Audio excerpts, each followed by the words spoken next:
اب ہم ڈاکٹر مقصود صاحب کو دعوت دیتے ہیں کہ وہ اپنا بیان کریں نظام کے حوالے سے۔ بہت شکریہ قدیر صاحب۔ بالکل اصل میں بات یہ کہ آج دو چیزیں ساتھ ساتھ چل رہی ہیں، ایک تو الہامی جو پیشن گوئیاں ہیں وہ ساتھ چل رہی ہیں، اور دوسرا جو انفراسٹرکچر ہے جماعت کا، جس طرح جو ہے لوگوں کو قید کیا گیا اور جس طرح انہیں غلام بنا دیا گیا۔ تو میں نے چونکہ اس کا کافی مطالعہ کیا اور میں خود ایک ایسی فیملی سے تعلق رکھتا ہوں کہ میرے فیملی میں بھی کچھ ایسے ہی ظلم ہوئے جس سے میری آنکھیں کھلیں کہ یہ جماعت ہے کیا ہو رہا ہے اس جماعت کے اندر۔ ایک شخص جو پڑھا لکھا شخص، بلکہ میں کراچی سے ڈاؤ سے میں نے MBBS کیا، اس کے بعد میں یہاں انگلینڈ آیا، میں نے پلیب کیا، آگے ایگزامز دیے۔ جب میں نے ان کی سسٹم کو دیکھا میں نے کہا یار یہ تو وہی سسٹم ہے جو پاکستان کے اندر جو منشی سسٹم ہے چل رہا ہے، کراچی میں اسے منشی سسٹم کہتے ہیں اور پنجاب میں پٹواری سسٹم کہتے ہیں، تو اس میں کوئی فرق نہیں ہے، دفتروں کے چکر لگائے، ادھر لگائے ادھر لگائے۔ تو یہاں سے میری آنکھیں کھلی۔ اصل میں بات یہ ہے کہ ہمارا مسئلہ جو ہے الہامی پیشن گوئیوں کا تو ہے، وہ ایک الگ چیز ہے۔ الہامی پیشن گوئیاں پوری ہوتے ہوتے جو ہیں نسلیں گزر جاتی ہیں، ٹھیک ہے۔ حضرت عیسیٰ علیہ السلام فرماتے ہیں کہ میں جب تک رخصت نہیں ہوں گا وہ عظیم تسلی دینے والا اے حواریو تمہیں نازل نہیں ہوگا، جب میں جاؤں گا تو اسے بھیج دوں گا، ٹھیک ہے جی۔ وہ آیا کب؟ 500 سال کے بعد۔ تو 500 سال جو ہیں جو اس بیچارے لوگ جو تھے وہ ایک ٹرینیٹی کا شکار ہو گئے، پولین کرسچینٹی کا شکار ہو گئے جو آج بھی چل رہی ہے۔ تو یہ ایک الگ مضمون ہے۔ دیکھیے بات یہ کہ احمدیوں کا مسئلہ کیا ہے۔ احمدیوں کا مسئلہ یہ ہے جیسے خلیفہ رابع فرماتے ہیں، یوں نہ ہوں روتے ہی رہ جائیں تیرے در کے فقیر، اور ہنس ہنس کے روانہ ہو رلانے والے۔ دیکھیے احمدیوں کو یہ بات سمجھ لینی چاہیے کہ تم جتنا رو گے، جتنی تم تکلیفیں کاٹو گے، جتنا تم جو ہے اذیتوں کے اندر مبتلا ہوگے، یہ سسٹم اتنا زیادہ چلے گا۔ اللہ قرآن میں فرماتا ہے نا کہ جو جہنمی لوگ ہوں گے ان کی جو کیا نام ہے، ان کی جو ایندھن ہوگا وہ پتھر اور انسان ہوں گے، تو وہ آگ بھڑکے گی اور وہ اس میں جہنمی جلیں گے۔ بدقسمتی سے آج احمدیوں کے لیے جس جہنم کے اندر من حیث الجماعت یہ جماعت جل رہی ہے احمدی، اس کا ایندھن وہ خود بنے ہوئے ہیں۔ اور چلتے کون ہیں؟ چلتے ان کے ایگزیکٹو ہیں، رائل فیملی ہے، خاندان مسیح موعود جسے کہا جاتا ہے۔ تو یہ وہ لوگ ہیں جنہیں اقبال فرماتا ہے میراث میں آئی ہے ان مسند ارشاد، زاغوں کے تصرف میں عقابوں کے نشیمن۔ تو یہ کوے ہیں سارے جن کے پاس نہ تو کوئی علمی جو ہے بحث ہے، نہ ان کے پاس کوئی لاجک ہے، نہ کوئی منطق ہے، سوائے اس کے یہ تعویلوں پہ تعویلیں دے دے کر جو ہے احمدیوں کو جو ہے وہ سلائے ہوئے انہیں رکھا ہوا ہے۔ دیکھیے میں ایک بات کہتا ہوں ہمیشہ سے، مغرب کے اندر جو ہیں دو بڑی عظیم یونیورسٹیز ہیں، ایک آکسفورڈ یونیورسٹی ہے، ایک کیمبرج یونیورسٹی ہے۔ اب یہ دونوں ہسٹوریکل یونیورسٹیز ہیں، بہت پرانی، اور ان کے عظیم بڑے بڑے لوگ ان سے پیدا ہوئے اور بڑے بڑے لوگوں نے ان میں کام کیا ہے۔ لوگوں کو فخر ہوتا ہے کہ وہ ان یونیورسٹیز میں جائیں۔ اب ہوتا یہ کہ ان یونیورسٹیز میں جیسے آکسفورڈ کے ساتھ ساتھ بے شمار میڈیکل سکولز ہیں، انجینئرنگ سکولز ہیں، آرٹ کے سکولز ہیں، یہ سارے اس کے ساتھ اٹیچ ہوتے ہیں، ان الگ ہیں، انڈیپینڈنٹ ہوتے ہیں، جیسے اسلام کے فرقے ہوتے ہیں نا، ہے تو اسلام کے ساتھ اٹیچ ہے، یہ الگ الگ ہوتے ہیں سارے۔ لیکن ان کا جو نصاب کون کنٹرول کرتا ہے؟ Oxford university. ان کا اساتذہ کی ٹریننگ کون دیتا ہے؟ Oxford university. اور ان کو فخر اس بات پہ ہوتا ہے کہ اینڈ میں 4 سال کے بعد ان کو ڈگری کون دے گی؟ وہ آکسفورڈ یونیورسٹی دے گی۔ اب ہوا کیا یہاں پر احمدیہ کے ساتھ؟ ان کے ساتھ یہ ہوا ہے کہ ایک شخص جو ہے وہ ایک دعویٰ کرتا ہے امام مہدی کا یا مسیح موعود کا، مجدد اعظم کا۔ اب یہ کہا جاتا ہے کہ ہمارے پاس جو امام ہے وہ تو اتنے بڑے مقام کا مقام ہے، اور اس مقام کا بندہ تو 1400 سال میں پیدا ہی نہیں ہوا۔ نتیجہ کیا نکلا کہ انہوں نے یہ الگ ہو گئے اور الگ ہوتے چلے گئے۔ اس کے بعد کیا ہوا؟ وہ جو ہے ایک الگ کہانی ہے، ہم اس کی طرف آتے ہیں۔ پہلے یہ الگ کر لیجئے کہ کس طرح یہ الگ ہے، اس کی لاجک کیا ہے۔ اب اگر ایک میڈیکل اسکول جو ہے وہ آکسفورڈ یونیورسٹی سے الگ ہو جائے تو اس کی اپنی انڈیپینڈنٹ حیثیت ختم ہو جائے گی، کچھ بھی نہیں رہے گی۔ تو اب آگے کیا ہوا؟ آگے یہ ہوا کہ جب احمدیوں نے ادھر ادھر جانا شروع کر دیا تو پھر ایک انفراسٹرکچر بنایا گیا تنظیمی، اطفال الاحمدیہ، خدام الاحمدیہ، انصار اللہ لجنہ۔ یہ ایک نیٹ ورک تھا۔ اس نیٹ ورک کو جو بنانے کا مقصد ہی کیا تھا کہ لوگوں کو جو ہے جکڑ لیا جائے، اور وہ جکڑ لیا گیا۔ آج آپ دیکھ لیجئے ایک پوری کی پوری پیرامڈ ہے، جیسے آپ نے اہرام مصر دیکھا ہوگا کہ ہر ایک جو بلاک ہے وہ دوسرے بلاک سے مربوط ہے. سوال ہی پیدا نہیں تھا کہ ایک بلاک الگ ہو جائے, اور سیدھا اوپر تک جاتا ہے, اور اوپر سے کوئی انفارمیشن جب نیچے آتی ہے تو سیکنڈز میں منٹس میں پوری دنیا میں پہنچ جاتی ہے. لیکن اوپر سے تو آپ کو پتہ ہے آج کل یہ چیزیں میڈیا میں آ گئی ہیں کہ کتنے لوگوں نے خطوط لکھے, وہ سارے ادھر ادھر ہو جاتے ہیں. تو اس کے بنانے کا مقصد کیا تھا, ہم اس پہ غور کرتے ہیں.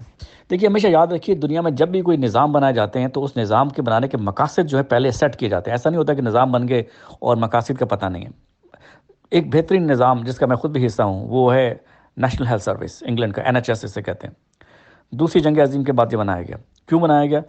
اس لیے بنایا گیا کہ لوگوں کے اندر میل نیوٹریشن تھی, لوگوں کے پاس اپنے مردے دفنانے کی جگہ نہیں تھی, بیماریاں تھی, TB تھی, یہاں تک کہ یلو فیور تک آتا تھا, یہاں پر مار کے چلا جاتا تھا ان لوگوں کو. مینٹل ہیلتھ پرابلم بڑھ رہی تھی, اس کے علاوہ جو ہے فزیکل ہیلتھ بڑی خراب تھیں, ایوریج عمریں کم تھیں. تو انہوں نے کیا کیا کہ سارے کے سارے جو سینٹ جانز ہاسپٹل اور سینٹ جارجز ہاسپٹل اور لنگر خانے قائم کے جو ان کے بزرگوں کے نام کے ہاسپٹل تھے, ان کو سب کو مربوط کر ایک نیشنل ہیلتھ سروس تشکیل دے دی 1945 میں.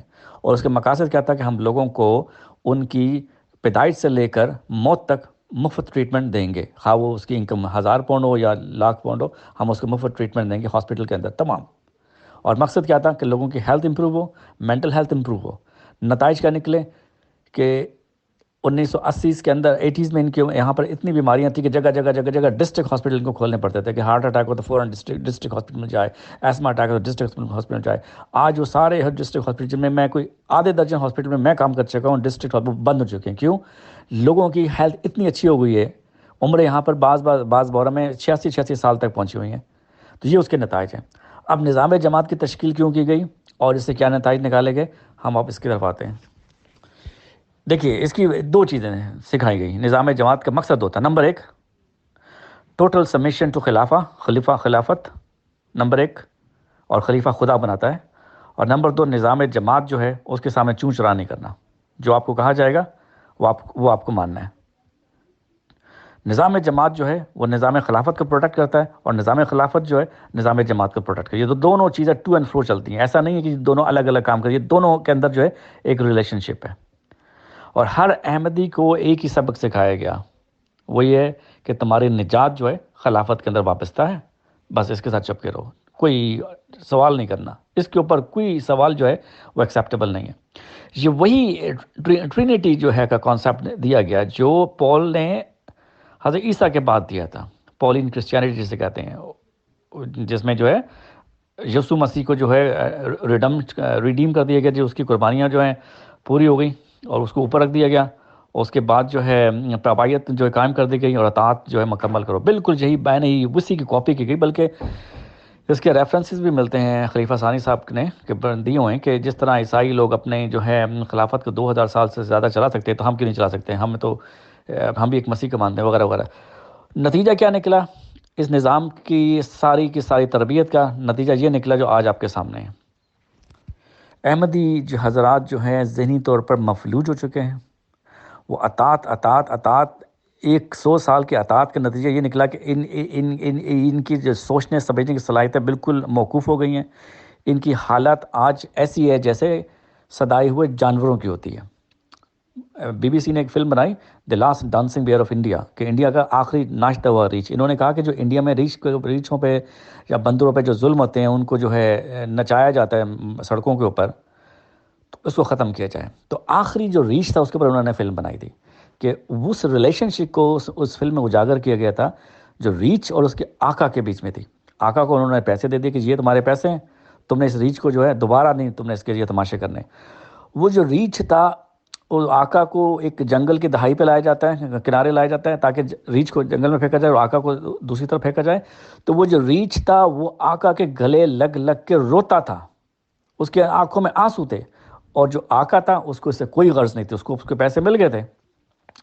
تو یہ ایک ایب نارمل ریلیشن شپ ہے. آج احمدیوں کے اندر یہ ایک ایب نارمل ریلیشن شپ ڈیولپ کر چکی ہے, اور اس کی کلوز ترین جو مثال ہے وہ ہے stock home syndrome. Stock home syndrome کیا ہے کہ 1974 میں ایک بینک میں ایک روبری ہوتی ہے. تو اسٹاک ہوم سنڈروم کیا ہے کہ جو بینک کے جو ملازمین ہوتے ہیں وہ اور بینک کو جو لوٹنے والے رابرز ہوتے ہیں, چور ڈاکو ہوتے ہیں, ان کے بیچ ایک حیرت انگیز ریلیشن شپ ڈیولپ ہو جاتی ہے. اور اس ریلیشن شپ کے نتیجے میں جو بینک کے جو ملازمین جو یرغمال بن جاتے ہیں وہ یہ کہتے ہیں باہر کی میڈیا کو کہ یہ تو بڑے اچھے لوگ ہیں، تم ان کے سارے مطالبات پورے کرو، یہ بالکل ٹھیک ہے، ہمیں کوئی آزادی نہیں چاہیے، ہم ان کے ساتھ ہیں، بالکل ٹھیک ہے۔ تو اس ریلیشن شپ کو کہتے ہیں اسٹاک ہوم سنڈروم۔ احمدیہ جماعت جس ریلیشن شپ کا شکار ہے وہ ایک اسٹاک ہوم سنڈروم کا میں سمجھتا ہوں ایک بگر ویریئنٹ ہے، جسے میں ذاتی طور پر خلافت سنڈروم کہتا ہوں۔ اصل میں خلافت سنڈروم تو پہلے بھی تھا، اب دیکھیے تحریک ترک موالات اور یہ وہ مسلمان جو ہیں وہ محمد علی جوہر کہتے ہیں کہ بولی اماں محمد علی کی جان بیٹا خلافت پہ دے دو، یہ سب وہی چیزیں ہیں، یہ وہی لوگ ہیں، پنجابی لوگ ہیں جن کے بارے میں اقبال فرماتا ہے مذہب میں بہت تازہ پسند اس کی طبیعت، کر لے کہیں منزل تو گزرتا ہے بہت جلد، تحقیق کی بازی ہو تو شرکت نہیں کرتا، ہو کھیل مریدی کا تو ہرتا ہے بہت جلد، تعویل کا پھندا کوئی سیاد لگا دے، یہ شاخ نشیمن سے اترتا ہے بہت جلد۔ اقبال کی یہ جو شاعری ہے نہ صرف پنجابی مسلمانوں کی عکاسی کرتی ہے بلکہ یہ اس جماعت کی بھی عکاسی کرتی ہے جس کا اقبال بذات خود حصہ رہ چکے ہیں۔ اور میں ذاتی طور پر سمجھتا ہوں اور برملا طور پر یہ بات کہتا ہوں کہ اقبال نے جو چیزیں مرزا صاحب کی صحبت میں اور قادیان میں سیکھیں، اگر انہوں نے وہ نہ سیکھی ہوتی تو آج ان کی شاعری میں یہ بے شمار جھلک نظر نہیں آتی ہمیں، بے شمار چیزیں جو ہیں انہوں نے وہاں سے سیکھی تھیں، اور اس کے بعد جو ہے کس طرح بتدریج وہ نکلے یہاں سے، وہ ایک الگ وہ ظاہر ہے وہ ایک الگ چیز ہے۔ تو لیکن یہ ساری باتیں ہمیں بتاتی ہیں کہ وہ اس نظام کو سمجھ چکے تھے، اور وہ واحد انسان تھا جس نے اس نظام کو سمجھنے کے بعد وہ بیان دیا تھا جو پچھلے 100 سال سے غیر احمدی لوگ نہیں دے سکے، ابھی تک اس مقام تک نہیں پہنچ سکے۔ اقبال نے کیا کہا تھا؟ اقبال نے کہا تھا کہ قادیانیت یہودیت کا چربہ ہے، یہ بات وہی کر سکتا ہے، میں کر سکتا ہوں، آپ کر سکتے ہیں، جو اس جماعت کے اندر پھنسے ہوئے ہیں وہ کر سکتے ہیں، باہر کے لوگ نہیں کر سکتے، وہ اس کو سمجھتے نہیں ہیں۔ تو ہمیں سب سے اہم چیز جو ہے وہ یہ ہے کہ ہمیں احمدیوں کے اندر یہ چیزیں اجاگر کرنی ہوں گی، ان کے اندر یہ چیزیں، ان کا اویئرنیس پیدا کرنی ہوگی کہ وہ سمجھیں، اس سے نکلیں، اور اس کے لیے تھرڈ پارٹی کی ضرورت ہے۔ تھرڈ پارٹی کی ضرورت کیوں ہے؟ بالکل اسی طرح ہندوستان میں جو ریچھ صدائی ہوئے جانوروں کے تماشے ہوتے تھے کہ بچہ جمہورہ بیٹھ کے دکھائے گا، سانپ کو سلام کرو، وہ سانپ کو سلام کرتا ہے، بندر اور گائیں اور بکریاں بیچاری، وہ ٹریننگ ہے جو نسل در نسل ان کو دی گئی ہیں۔ ان کے اندر جو خواص خدا تعالیٰ نے پیدا کی ہے ریچھ کے اندر، لپکنا، چپکنا اور یہ ساری چیزیں ان سے چھین لی گئی، اس کا مسکن اسے اتار لیا گیا۔ بے نہیں احمدیوں کے ساتھ بھی یہی ظلم ہوئے ہیں، ہمارا مسکن تو اسلام تھا، ہم سے چھین لیا گیا۔ وہ لاجک اور ڈسکشن، جیسے فرمایا کہ اختلاف جو ہے میری امت کے لیے باعث رحمت ہے، یہاں تو اختلاف تو کرنے والا باہر ہو جاتا ہے، اختلاف کرنے تو بہت دور کی بات ہے، سوال کرنے پر لوگ باہر ہو جاتے ہیں۔ میرے والد صاحب کے ساتھ اتنے ظلم کیے ان لوگوں نے، محض کس بات پر؟ 1983 میں وہ بیچارے سیدھے سادے احمدی ہوئے، احمدی ہونے کے بعد مرزا صاحب کی کتابیں پڑھتے تھے مسیح علیہ السلام کی، تو انہوں نے کہا کہ مجدد کے آنے کا تو پھر وقت ہو گیا 1983-84، وہ اس کے بعد پھر ان کی جو ٹھکائی لگی وہ آپ ایک الگ کہانی، وہ جو جماعت کے لوگوں کو سمجھتے ہیں۔ تو یہ یہاں پر آپ نے ٹوٹل سبمیشن دینی ہے، بالکل جو ہے ساتھ چلنا ہے ان کے، جو یہ کہتے ہیں ان کی آنکھوں کے اشاروں کو سمجھنا ہے آپ نے، یہاں پر باتوں میں نہیں ہوتی، آنکھوں کے اشاروں میں سمجھ کے بات چلتی ہے۔ میں اکثر یہ اشعار پڑھتا ہوں، آشیاں جل گیا، گلستان لٹ گیا، ہم کفس سے نکل کر کدھر جائیں گے، اتنے مانوس سیاد سے ہو گئے، اب رہائی ملے گی تو مر جائیں گے۔ ہمارے میجورٹی احمدیوں کا مسئلہ یہی ہے کہ ہم اپنے جو اتنے مانوس سیاد سے ہو گئے، جو ہمارے جو قید کرنے والے لوگ ہیں، امیر صاحب، ناظر اصلاح ارشاد، امور عامہ، ناظر جو ہے جائیداد اور شعبہ سیکرٹری تعلیم، یہ تو سیاد ہیں، اتنے مانوس ہم سیاد سے ہو گئے، ہم اب ان کے ساتھ اتنے مانوس ہو گئے، اب رہائی ملے گی تو مر جائیں گے۔ ہم نے اپنی آنکھوں سے ایک دو کو نہیں کئیوں کو مرتے ہوئے دیکھا ہے، لیکن خدا کا شکر ہے کہ سوشل میڈیا کی برکتوں سے اب وہاں تک بات نہیں رہی، بلکہ اب لوگ بڑے فخر کے ساتھ جو ہے پلیٹ فارمز پہ آتے ہیں، سوشل میڈیا آتے ہیں اور کہتے ہیں کہ دیکھو دیکھو ہم نے چھوڑ دیا اس کو۔ ایک زمانہ تھا جب ایکس احمدی بیچارے، ان کے پاس دو ہی آپشن ہوتے تھے، یا تو وہ معافیا مانگتے مانگتے مانگتے واپس آ جاتے تھے یا مر جاتے تھے، یا جو ہیں بیچارے جو ہیں کسی کونے خدرے میں ساری زندگیاں گزار دیتے تھے اور کسی کا بھنک بھی نہیں پڑنے دیتے تھے کہ ہم کسی زمانے میں احمدی تھے۔ آج سوشل میڈیا پہ لوگ بڑے فخر سے کہتے ہیں جی ہم ایکس احمدی ہیں۔ میں سمجھتا ہوں یہ بہت بڑی تبدیلی ہے، بہت بڑی تبدیلی ہے۔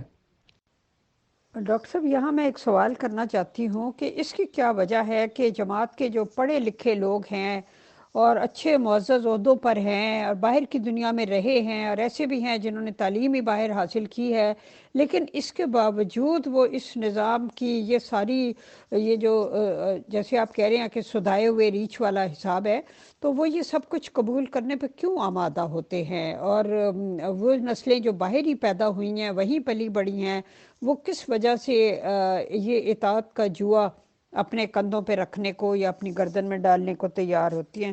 اس کی کیا وجہ ہے؟ جی ارشد صاحب، اس کی وجہ یہ ہے کہ دیکھیے دو چیزیں ایسی ہیں جو انسان کی زندگی کے ساتھ ٹچ لگی ہوئی ہیں. ایک، ہر انسان شادی کرتا ہے، بچے پیدا کرتا ہے، اور دوسرا جو مرتا ہے اور اس کا جنازہ ہوتا ہے. جماعت احمدیہ اگر یہ دو حقوق اپنے لوگوں کو دے دے کہ جی جو ہے آپ نے شادی کرنی ہے، آپ اہل اسلام میں جہاں مرضی کیجئے، آپ کو مربی چاہیے 500 روپیہ دے دیں، ہم آپ کو جو ہے مربی دے دیں گے، آپ کا نکاح جو ہے ہو جائے گا، کوئی مسئلہ نہیں ہے. لیکن یہ کہ ہم مسجد میں نہیں کریں گے یا گھر سے باہر کریں گے، لیکن جماعت کوئی ایکشن نہیں کرے گی.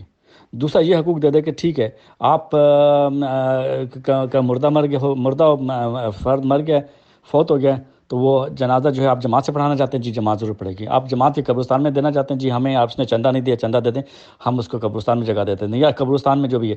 اگر یہ دو حقوق جماعت دے دے اپنے افراد کو، یہ 25-30 سال کے اندر جماعت ختم ہو جائے گی، خود ہی ختم ہو جائے گی، کسی علمی اور عقلی بحث کی ضرورت ہی نہیں ہے. دیکھیے ہم لوگ سب جو ہیں سوشل اینیملز ہیں، ہمارے جو معاشرتی مسائل ہیں اس کے اوپر جماعت بلیک میل کرتی ہے. ہر ایک شخص 40 سال کا ہے. ہماری بدقسمتی یہ ہے کہ ہماری کمیونٹی میں جی بالکل، صبح ہی میں کسی پروگرام میں سن رہی تھی، وہ بتا رہے تھے کہ ایک بندے نے معافی کے لیے 2000 خط لکھے اور ایک اور بندے نے معافی کے لیے 1200 خط لکھے. بدقسمتی یہ کہ جماعت احمدیہ میں ایوریج عمر کم ہے. پنجابی لوگ ہیں میجورٹی، ڈائبٹیز ارلی ایج میں شروع ہوتی ہے، ہارٹ پرابلم ارلی ایج میں شروع ہوتے ہیں، سٹنٹ لوگوں کے لگے ہوئے ہیں، مینٹل ہیلتھ پرابلم بہت زیادہ ہیں، فزیکل ہیلتھ پرابلم بہت زیادہ ہیں، گھر میں بچوں کی تعداد بہت زیادہ ہے. تو ایک 45 سال کا جو بچہ آدمی ہے، اس کی عمر، اس کے مسائل کیا ہیں؟ اس کے مسائل یہ ہیں کہ 70 سال کے جو ماں باپ ہیں اس کے مر رہے ہیں، اور 3-4 بچوں میں سے ایک بیٹی جوان ہو گئی ہے، 2 جوان ہو گئی ہیں، اور بچے نے شادی کرنی ہے. تو اب وہ بیچارہ کہاں جائے؟ عالم اسلام میں وہ جا نہیں سکتے، کہ جو جاتا ہے تو وہ اور مسائل پیدا ہو جاتے ہیں. تو یہ وہ مسائل ہیں جن کا جماعت بہت اچھی طرح جو ہے سمجھتی ہے، اور اس کے اوپر بلیک میل کیا جاتا ہے. میں نے کئی لوگوں کو دیکھا، وہ کہتے ہیں یار بس ایک بار شادی ہو جائے نا تو پھر میں انہوں دیکھ لوں گا. تو یہ چیزیں یہ دو ایسپیکٹس ہیں جن کے اوپر کیا جاتا ہے. جی بالکل، یہ جو آپ نے فرمایا کہ لوگ، بلکہ میں نے آپ کے پروگرام میں ایک خاتون جو جرمنی سے تعلق رکھتی ہے، ان کا میں نے کہیں سنا تھا کہ وہ 10 سال سے جو ہے وہ حضور کو خط لکھتے رہی معافی کے. تو دیکھیے یہ اب اس میں پڑھے لکھے جاہل والی بات نہیں ہے، بیچارے سب پھنسے ہوئے ہیں سسٹم کے اندر. جہاں پر ایک شخص نکلتا ہے تو اس کے گرد جو ہے اس کے ساتھ کیا وہ سلوک کیا جاتا ہے جو بنی اسرائیل سے پہلے مصر کے زمانے میں، آج سے تقریباً 3000 سال پہلے کی بات میں کر رہا ہوں، لیپروسی کے مریض ہوتے تھے، جیسے جنہیں لیپرز کہتے تھے، جنہیں کوڑ کے مریضوں کے ساتھ کیا جاتا تھا، ان کو بالکل الگ کر دیا جاتا تھا. اور ایون کہ بنی اسرائیل کے زمانے میں بھی جو ہے ان لیپرز کو جو ہے ایک بیماری کو، اس لیپروسی کو یا جو کوڑ یا جسے جزام کہتے ہیں کو، ایک خدا کی طرف سے لعنت سمجھا جاتا تھا. تو ان لوگوں کو الگ کر دیتا تھا کہ جی اس کو جو ہے کھائی میں ڈال دو، دوسروں کا نہ لگے، کیونکہ وہ چھوت کی بیماری ہوتی تھی، کنٹیجیس ہوتی تھی، وہ دوسروں کو لگ سکتی تھی. حضرت عیسیٰ علیہ السلام بھی کوڑ کے مریضوں کے ساتھ کھائی میں جاتے تھے، ہمدردی فرماتے تھے اور ان کو شفا بخشتے تھے. تو ہمیں یہ چیزیں ملتی ہیں. تو جماعت احمدیہ میں جو شخص جو ہے مخرج ہے، جسے خارج کر دیا جاتا ہے، تو اس کے ساتھ پھر وہی سلوک ہوتا ہے کہ جو مصر میں کے زمانے میں یا بنی اسرائیل کے زمانے میں کوڑ کے مریضوں کے ساتھ ہوتا تھا. اس کو الگ کر دیا جاتا تھا، فیملی اس کے ساتھ مل نہیں سکتی. جماعت کے عہدیدار جو ان کے اوپر مقرر ہو جاتے تھے کہ دیکھتے تھے کون اس سے مل رہا ہے، کون اس سے نہیں مل رہا. بلکہ یہاں تک ہوتا تھا کہ اگر آپ راستے میں جا رہے ہیں تو لوگ راستے تبدیل کر لیتے ہیں کہ جی یہ کوڑ کا مریض مخرج آ رہا ہے، یہاں سے گزر رہا ہے، کہ ہم کہیں زد میں نہ آ جائیں کہ جماعت دیکھ لے. اب یہ چیزیں کچھ تھوڑی سی ڈھیلی پڑ رہی ہیں، کیونکہ اب بے شمار لوگ جو ہیں نکلے ہیں، اٹھے ہیں. اب یہ چیز ڈھیلی پڑ رہی ہیں، لیکن ابھی بھی یہ چیزیں ہیں، اخراج اور مقاطع ابھی تک یہ جو ہے یہ وہی ہے، کوڑ ہے ساری، کہ ان کو جو ہے الگ کر دو. اور یہ جو مخرج ہوتے ہیں یہ 2 طرح کے ہوتے ہیں جماعت کے جو ہیں. ایک تو وہ ہیں ڈاکٹر صاحب یہ جو آڈیو لیک ہوئی ہے اس کے بعد سے آپ کیا سمجھتے ہیں کہ جماعت احمدیہ کس کس لحاظ سے متاثر ہوئی ہے؟ اور یہ سارا کچھ جو سوشل میڈیا پہ مسلسل ایک رولا ہے، آج صبح بھی کوئی اور آڈیو تھی جو لیک کی گئی یا ہو گئی، تو اس طرح کی جو چیزیں ہیں، تو اس سب کا نتیجہ آپ کے خیال میں کیا نکلے گا؟ ایک تو مخرج وہ ہیں جو نظام کا شکار ہوتے ہیں، عہدیداروں کے سیاست کا شکار ہوتے ہیں، ان کی تو پھر معافی ہو جاتی ہے، رگڑے رگڑے لگواتے ہیں ان کو، ان کی عزتیں جو ہیں اٹھاتے ہیں اڑاتے ہیں خوب۔ دوسرے وہ ہوتے ہیں جو ان کے ساتھ جو ہے علمی جو ہے اختلاف کرتے ہیں، اس کو بغاوت سمجھا جاتا ہے۔ ان کے ساتھ وہ سلوک کیا جاتا ہے کہ جو بنی اسرائیل لیپرومیٹس لیپرز کے ساتھ کرتے تھے۔ لیپرومیٹس لیپرز وہ ہوتے ہیں جن کی بیماری میں بڑی بھیانک شکل بن جاتی تھی، چہرے مسخ ہونا شروع ہو جاتے ہیں، ناک کی ہڈیاں گل کے گرنا شروع ہو جاتی ہیں، تو یہ کوڑ والے جو ہوتے تھے اپنے منہ پہ جو ہے نا پٹیاں باندھ دیتے تھے تاکہ ان کی جو ہے لپس وپس نیچے نہ گریں، تو ان کو بالکل اللہ کھائی میں کر دیا جاتا، ان کے تو پاس میں کوئی نہیں جاتا تھا۔ پاکستان میں 1960 تک جو ان کے ساتھ بہت برا سلوک کیا جاتا تھا، بلکہ ایک جرمن تھی ڈاکٹر روتھ فاؤلر، بیوٹیفل لیڈی، انہوں نے 1960 میں اتنا زیادہ پاکستان میں ان کوڑ کے مریضوں کے لیے کام کیا، لوگوں میں اویئرنیس پیدا کی۔ پہلے کیا ہوتا تھا کہ پاکستان میں ایک چار دیواری کے پیچھے جو ان لوگوں کو دھکیل دیا جاتا تھا، اور دور سے کوئی خدا کے بندے گزرتے تھے، روٹی کے ٹکڑے پھینک دیتے تھے، جی کھا لو۔ اس جماعت میں تو روٹی کا ٹکڑا دینے والا بھی کوئی نہیں ہے، جس کو خارج کر دیا جاتا ہے، مخرج کو۔ ان میں تو اتنی غیرت ہوتی تھی کہ لوگ گزرتے وقت روٹی پھینک دیتے تھے، یہاں تو آپ یہ بھی نہیں کر سکتے۔ تو یہ ساری چیزیں ایسی ہیں کہ جن کی وجہ سے لوگ کہتے ہیں کہ یار ان کے ساتھ پنگا نہ لو، بس چلتے رہو، بس چلتے رہو۔ اللہ کرے کہ نتیجہ کم از کم یہ نکلے کہ جو ہم جیسے بیچارے جو لوگ ہیں گراس روٹ کے احمدی ہیں، جن کے فیملی میں نہ کوئی مربی اونچا نہ کوئی ناظر، وہ نکلیں۔ یہ ہمارے لیے نہیں ہے یہ جماعت غریب سادہ شریف لوگ، پنجابی ان پڑھ، اور بھائی تمہارا یہاں پر کوئی کام نہیں ہے، نکلو یہاں سے، جدھر مرضی جاؤ نکلو یہاں سے، کچھ نہیں رکھا یہاں پر۔ مرزا صاحب بہت بڑے انسان تھے جی، بہت بڑے انسان تھے، وہ چلے گئے ہیں، رخصت ہو گئے ہیں۔ تو اللہ کرے کہ لوگوں میں اویئرنیس پیدا ہو، اور ہوگی۔ لیکن ابھی بھی بے شمار سے لوگ ہیں ان کو سب کچھ پتہ ہے، لیکن وہ کہتے ہیں کہ او یہ پتہ نہیں، وہ تو پاگل ہے، تو اس طرح ہیں، کیونکہ یہی ان کا ترا یہی ہوتا ہے کہ جی وہ تو ذہنی مریض ہے، وہ تو پاگل ہے۔ اب یہ پاگل، وہ آگ جو 100 سال سے، آپ اس کو اس طرح دیکھیے، جو آگ 100 سال سے ہر احمدی گھر میں انہوں نے لگائی ہوئی ہے، خاندان مسیح نے، آج اسی آگ میں یہ خاندان مسیح جل رہا ہے۔ یہ بہت بڑی چیز خدا تعالیٰ نے کی ہے کہ یہ آگ ہر گھر میں لگی ہوئی ہے۔ آج وہ لڑکی جو ہے وہ ڈر رہی ہے کہ کہیں اس کا مقاطع اور ہونا شروع ہوگا، اخراج نہ ہو جائے، یہ نہ ہو جائے۔ وہ بیچاری، میں نہیں سمجھتا کہ وہ سروائیو بھی کر پائے گی جو کچھ بھی ہوگا، کیونکہ وہ جس طرح اندر کی وہ شہزادی ہے۔ لیکن اللہ کرے، اللہ اس کی حفاظت کرے، اور وہ یہ جو ہیں ظالم اور جابر جو لوگ بنے بیٹھے ہیں فرعون، یہ بے نقاب ہوں۔ لیکن مسئلہ یہی ہے کہ یہ جماعت 10-20% جو لوگ ہیں خاندان مسیح، بڑے بڑے جو ان کے عہدیدار جو عمرہ تک آتے ہیں، ان کے لیے ان کو چلنے دیں۔ ان کو میجورٹی جو بیچارے غریب پنجابی لوگ ہیں، ان کو تو یہ بھی نہیں پتہ کہ ذل کا مطلب کیا ہوتا ہے، بروز کسے کہتے ہیں۔ ان کو کیا پتا کہ مرزا صاحب جو ہیں نبی ہیں یا امتی نبی ہیں یا ذلی نبی ہیں یا بروزی نبی ہیں، مجدد اعظم ہیں، تو یہ مہدی ہیں یا مسیح ہیں۔ وہ ان بیچاروں کو ککھ بھی نہیں پتا۔ 100 سال میں جن کو یہ نہیں پتا چل سکا، تو وہ بیچارہ ان کو کیا یہاں پر لینا دینا۔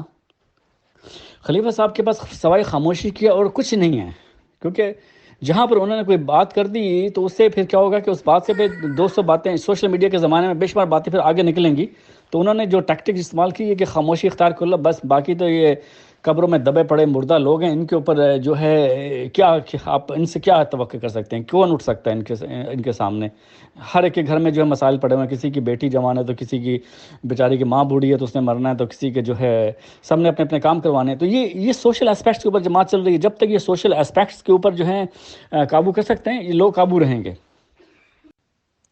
یہ شعر پتہ نہیں درست ہے یا غلط ہے، لیکن وہ ذہن میں آ رہا ہے، یا لب پہ لاکھ لاکھ سخن اس طراب میں، وہاں ایک خامشی تیری سب کے جواب میں۔ جی ایسے ہی ہے، بالکل ایسا ہی ہے۔ بلکہ ایک بہت اچھی نظم ثاقب زربی صاحب نے لکھی تھی، وہ کہتے ہیں کہ میں کہاں آ نکلا، جہاں پر لیا جاتا ہے عقیدت کا خراج، کیسی بے درد فضا ہے، میں کہاں آ نکلا۔ میں یہ الفاظ تھوڑے سے غلط ہو سکتے ہیں، تو بڑی زبردست وہ نظم انہوں نے لکھی تھی۔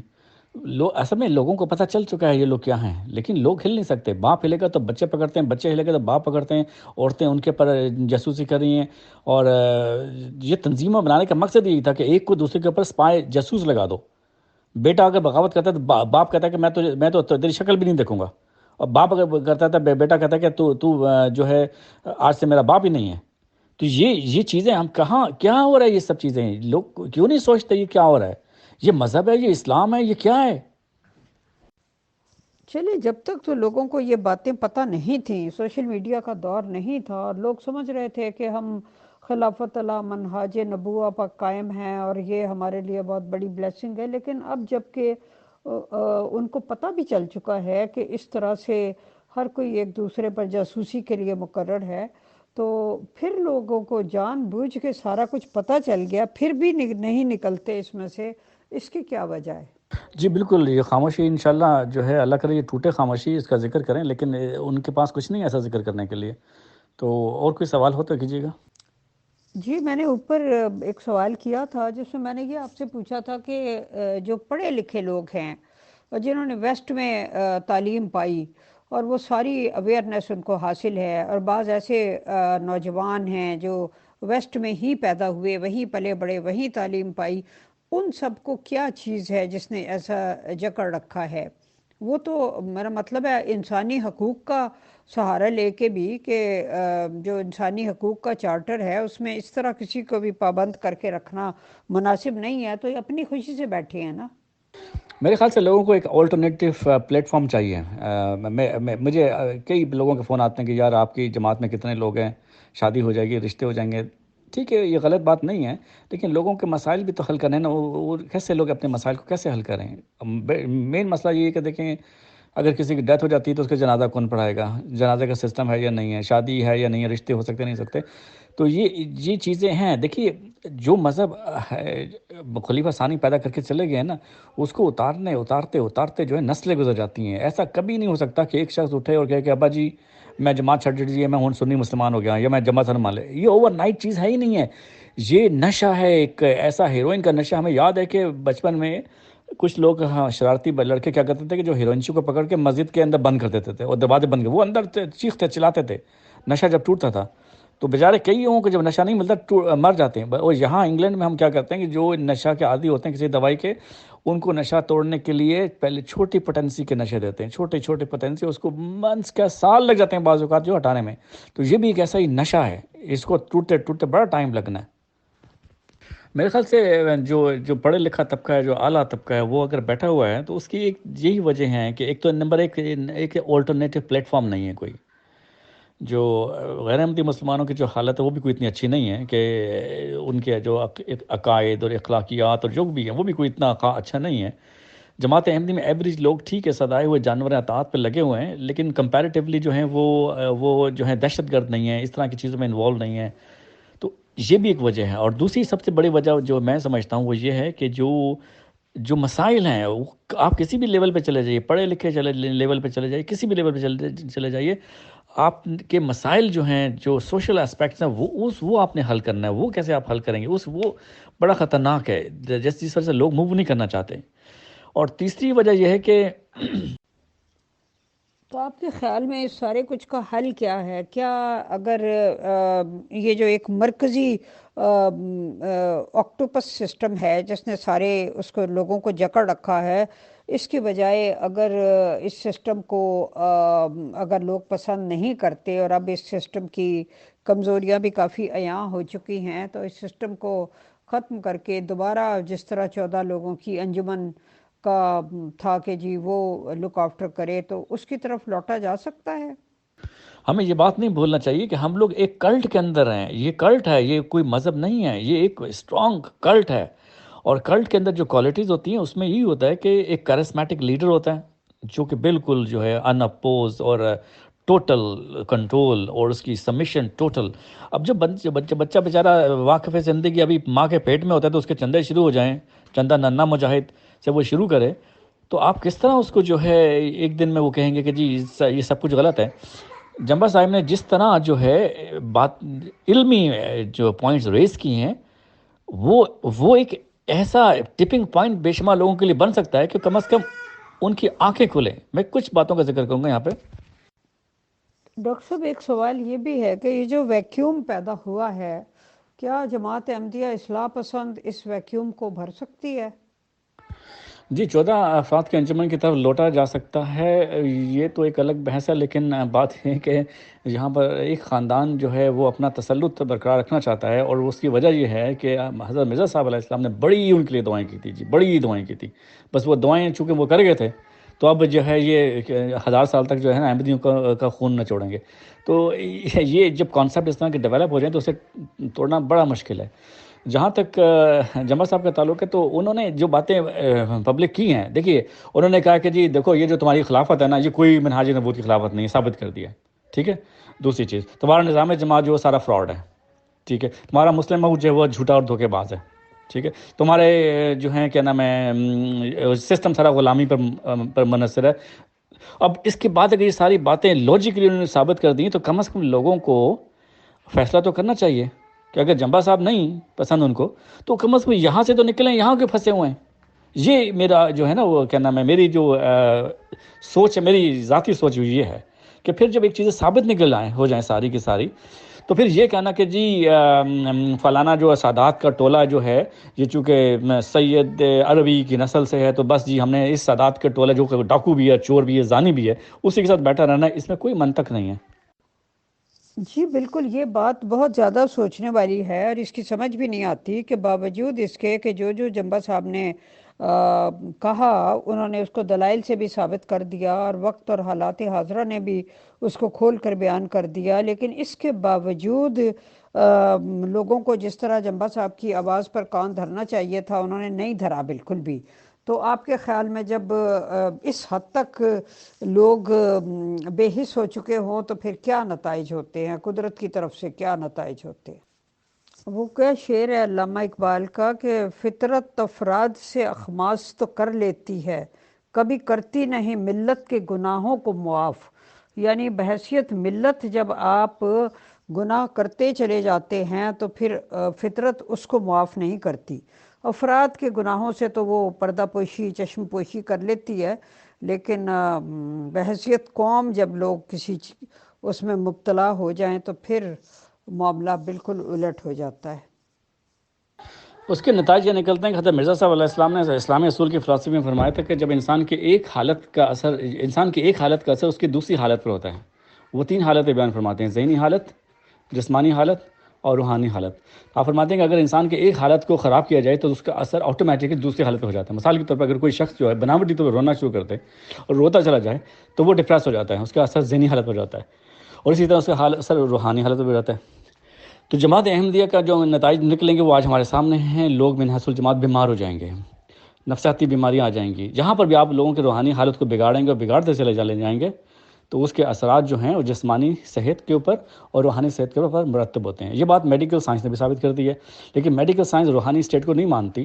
اس لیے انہوں نے کہا کہ جی جو ذہنی حالت ہوتی ہے اس کے اثرات جسمانی حالت پہ ہوتے ہیں. ہم لوگ ایز اے ڈاکٹر جو ہوتے ہیں، جن لوگوں کو ڈائبٹیز ہوتی ہے، یا جن لوگوں کو کارڈی ویسکولر ڈیزیز ہوتی ہیں، یا جن لوگوں کو لانگ ٹرم پرابلم ہوتی ہیں، ان کے ہم اسکرین کرتے ہیں ہر سال کہ ان کے اندر مینٹل ہیلتھ ڈیولپ تو نہیں ہو رہی پرابلم. اور اسی طرح جن لوگوں کو مینٹل ہیلتھ پرابلم ہوتی ہے، like bipolar disorders ہوتی ہیں، یا اسکیزوفرینک ڈس آرڈرز ہوتی ہیں، یا لانگ ٹرم ڈپریشن ہوتی ہے، ان کو ہم ہر سال اسکرین کرتے ہیں کہ ان کے اندر فزیکل ہیلتھ لائک ڈائبٹیز یا کارڈی ویسکولر ڈیزیز یا بلڈ پریشر، یا ان کو اندر اوبیسٹی وغیرہ تو نہیں پیدا ہو رہی، کیونکہ یہ انٹرچینجبل ہیں. اب یہاں پر یہ ہے کہ میڈیکل سائنس روحانی ایسپیکٹ کو نہیں مانتے، انہوں نے اس کو اٹھا کے باہر پھینک دیا. لیکن حقیقت یہ ہے کہ روحانی اسٹیٹ بھی ہوتی ہے، اور مرزا صاحب کا یہ فرمانا بالکل درست ہے کہ جہاں پر بھی آپ ایک حالت کو بگاڑیں گے بقیہ حالتیں بھی بگڑ جائیں گی. آج ہمیں جماعت احمدیہ قادیان اس کا مرکب دکھائی دیتی ہے. پروگرام بھی لمبا ہو گیا تو مجھے بھی کہیں جانا تھا، تو اس کو اگر آپ کچھ اور سوال کر دیجیے گا. جی جی بالکل ٹھیک ہے، کافی لمبا ہو گیا پروگرام، اور میرا خیال ہے کافی تفصیلی بات چیت بھی ہو گئی. تو میرا خیال ہے ہم اس کو وائنڈ اپ کرتے ہیں اور گروپ کو اوپن کر دیں گے، تاکہ اگر آڈینس کوئی سوال کرنا چاہیں تو وہ کر لیں. اور اگر آپ کو کہیں جانا ہے تو کوئی نہیں، آپ چلے جائیں. بعد تک بھی سوال آتے رہتے ہیں بعض اوقات، کیونکہ لوگ آہستہ آہستہ پروگرام دیکھتے ہیں، جیسے جیسے وہ دیکھتے جاتے ہیں اس حساب سے وہ پھر کوئی کوشچن وغیرہ کرتے ہیں. تو آپ اپنا پروگرام رکھیں اگر کوئی کوشچنز آئیں گے تو قدیر صاحب اس کو ہینڈل کر لیں گے انشاءاللہ. تھینک یو ویری مچ، بہت شکریہ اتنا وقت دینے کا. Thank you very much. جی بہت شکریہ. میری طرف سے اللہ حافظ. اقبال فرماتا ہے کہ غلامی میں ناکام آتی ہیں تدبیریں نہ شمشیریں، جو ذوق یقین پیدا ہو تو کٹ جاتی ہیں زنجیریں. تو ذوق یقین پیدا ہو، جرت پیدا ہو، جرت تحقیق پیدا ہو، تو انشاءاللہ جو ہے احمدی جو بیچارے پھنسے ہوئے ہیں وہ اس سے نکلیں گے. اور نکلنے کا مطلب یہ نہیں ہے کہ وہ جو ہے کوئی غول غبارہ کریں گے، کم از کم اٹھیں اور اپنے حقوق کے لیے اٹھیں، آواز اٹھائیں اور اس سسٹم کو چینج کریں. اگر وہ کہیں اور نہیں نکل سکتے تو کم از کم اس سسٹم کو چینج کریں. سسٹم کو چینج کرنے کی طاقت تو ہے ان لوگوں کے اندر. ایک شخص جماعت کے عبادت گاہوں کے اندر جاتا ہے، اس کے ساتھ جو ہے جنسی بے راروی ہوتی ہے اور وہ سب چپ کر کے بیٹھے رہتے ہیں کہ جی سب ٹھیک ہے. تو کب تک یہ ہوگا؟ تو وہ ایک کہاں ایک فلم تھی نا جو بنی تھی کہ جانوروں کے اوپر کہ کب تک جو ہے ہم لوگ سلاٹر ہوتے رہیں گے. ایک نہ ایک دن تو آواز اٹھانی پڑے گی. تو آج نہیں تو کل اٹھنا پڑے گا. ایک نسل کو تو اٹھنا ہی پڑے گا. آج نہیں تو کل، کل نہیں تو پرسوں، ورنہ تو سب اسی طرح جو ہے ذبح ہوتے جائیں گے. جی میں تو آپ دونوں کی رائے کو ہی بہت قدر کی نگاہ سے دیکھتی ہوں، کیونکہ قدیر بھائی بھی بغیر بہت غور و فکر کیے اور سوچے سمجھے بغیر کبھی بھی بات نہیں کرتے. تو اور ڈاکٹر مقصود صاحب بھی بہت زیادہ ان کی جو انداز ہے اس میں ایک تازگی بھی ہوتی ہے، اور جو بات ہوتی ہے اس کو دیکھنے کا ان کا ایک اپنا زاویہ نظر ہے جو ہمیشہ ایک فریشنس کی فیلنگ دیتا ہے. تو اور بہت آبزرویشن ہوتی ہے، اس کے بعد وہ بات کرتے ہیں. تو آپ دونوں حضرات نے ہمیں اتنا وقت دیا، تو ذوق آگہی گروپ تہہ دل سے آپ کا شکر گزار ہے. 136 لوگوں نے وہ کوئی لکھ کے خط وط اور کوئی آواز تو اٹھائی تھی، پتہ نہیں اس کا کیا بنا. جو ہم پہ گزری سو گزری مگر شب ہجراں، ہمارے اشک تیری عاقبت سنوار چلے. اور فیض نے کہا تھا نارسائی اگر اپنی تقدیر تھی، تیری الفت تو اپنی ہی تدبیر تھی. کس کو شکوہ ہے گر شوق کے سلسلے، ہجر کی قتل گاہوں سے سب جا ملے. قتل گاہوں سے چن کر ہمارے علم، اور نکلیں گے عشاق کے قافلے. جن کی راہ طلب سے ہمارے قدم، مختصر کر چلے درد کے فاصلے.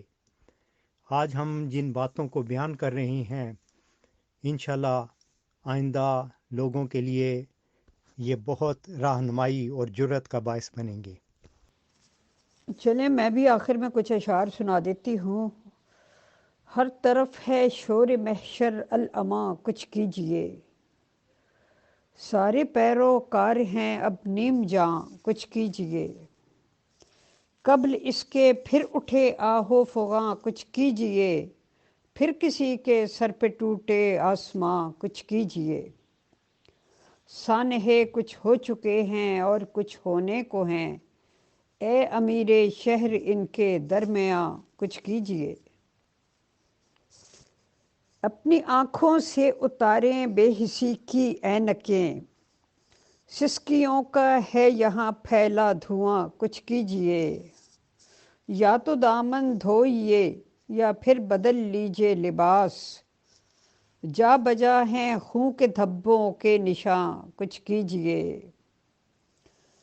عزتوں کا نرخ مٹی سے بھی کمتر ہو گیا، کھول لی رسوائی نے ہر سو دکان، کچھ کیجئے. مصلحت نے کر دیا ہے آپ کو بے دست و پا، قبل اس کے گنگ ہو جائے زباں، کچھ کیجئے.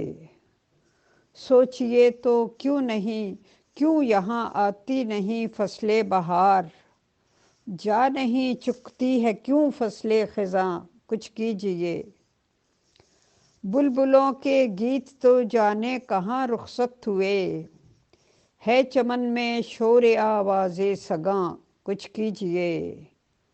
ہیں اگر زندہ تو دیجئے زندگی کا بھی ثبوت، آپ جیتے جی ہوئے کیوں رائے گاں، کچھ کیجئے.